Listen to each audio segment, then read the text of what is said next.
Assalomu alaykum hammaga. Mol tashib turgan Prisp aravamizga tarozi qo'yib berganmiz. Mana tarozimiz, mana shu polik turgan joyi tarozi bo'ladi. Mana ko'rinish holati 2 tonnagacha bemalol yuk ko'taradi.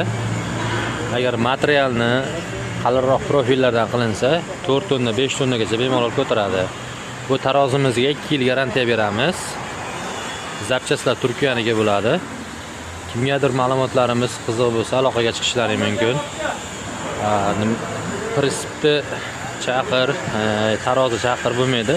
Shuni Prisp chaqiradi, tarozisi bilan tortib, tayyor biznes bu ham. Keyin qassobxonalarga mollar borib, bemalol so'yilaveradi. Ham tarozidan o'tadi, ham molni olib oladi. Olgan qassob ham. Mana bizning manzil Namangan viloyati Pop tumani. Turkiya tarozilari. Aloqaga chiqishlari mumkin.